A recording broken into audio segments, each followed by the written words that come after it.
at the Department of Defense and the author of War Against the Deep State, John Mills, plus human rights attorney, founder of the End Jew Hatred Movement, and executive director at the Lawfare Project, Brooke Goldstein. Thank you both for being here today. Colonel, I want to begin with you. Your thoughts on these latest peace deals. As the old saying goes, the Palestinians never miss an opportunity to miss an opportunity. Of course, they're going to be demanding a lot of terrorists to be released from prison in exchange for hostages. Do you think that anything will come out of this? Well, yeah, thank you, Logan. I think the Israelis, of course, they're approaching this very slowly, methodically, and deliberately. And they have urban warfare is messy, and they have actually conducted themselves probably the most just urban warfare ever, and they've taken a lot of casualties because of it. So they want to approach this last phase of the ground conflict, destroying Hamas in the bottom left corner near Rafah. They want to approach it very methodically and carefully. So they're also going to try to get advantage out of any last minute negotiations.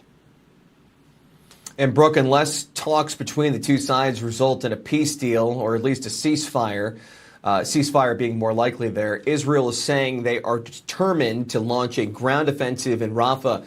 That is Gaza's southernmost city on the border of Egypt. So perhaps as early as tomorrow, but some in the international community are opposing the plan due to the high civilian population. Yet Prime Minister Benjamin Netanyahu insists Israel cannot achieve its goal of total victory against Hamas without going into Rafah. The U.S. is weighing in, with the head of the Joint Chiefs of Staff presenting an alternative to the ground offensive. He says Israel should focus instead on preventing weapon smuggling between Egypt and Gaza, isolate the city of Rafah, and only conduct targeted raids on known Hamas strongholds. Brooke, your thoughts on how Israel should approach the situation, and should they be listening to all this advice being given by the Biden administration?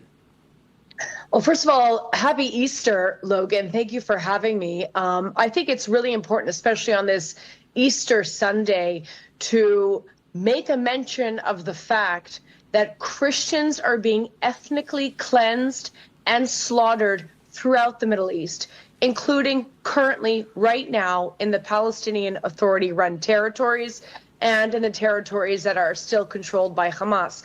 And to your question, no, we should not be telling Israel how to conduct its war. Israel is on the front lines of the battle against theologically motivated terrorism, Islamist terrorism, which is a shared threat for all Western democracies, and it has an excellent track record in terms of minimizing civilian casualties. And really the blame, besides on Hamas, for the civilian casualties should be on the Western world that is preventing the humanitarian relocation of the Palestinian Muslim people and allowing them to be used as civilian human shields. They should be relocated immediately. Hamas has to be destroyed, absolutely. And the world should be thanking Israel for going after Islamist terrorism, not criticizing it. And Colonel, last week, Prime Minister Netanyahu abruptly called off scheduled talks with the White House after the U.S. refused to block a UN resolution calling for a ceasefire in Gaza and the release of hostages being held by Hamas. But now things seem to be warming up. The U.S. recently authorizing a major weapons transfer to Israel, and a new set of high-level talks between the U.S. and Israel could take place as soon as tomorrow. Do you expect anything to come from these talks? And again, it seems like you have Egypt involved in some, Qatar and others, both of them. Do you think that there's too many voices at the table right now? Well, yes, and as Brooke said, and I've spent time on the joint staff, to talk down to a strategic partner like Israel on the conduct. Again, they have just their conduct has been extraordinary in very bloody and messy urban combat. Now, the next step is also, remember, making the Gaza pier, which this is looking and smelling like the Abbey Gate 2.0. I don't think this is going to help the situation. This is going to actually make a number of Americans, both soldiers and sailors, put them at risk because I don't think Hamas appreciates this pier that is being built. It's taking a lot of very scarce resources away from deterrence in the Pacific, and it is a very, very vulnerable target that can be manipulated and used to bring in even more weapons and kinetic aid to Hamas. So I don't think this is helping it. We shouldn't be talking down to them. We should be seeing how we can enable Israel crushing Hamas.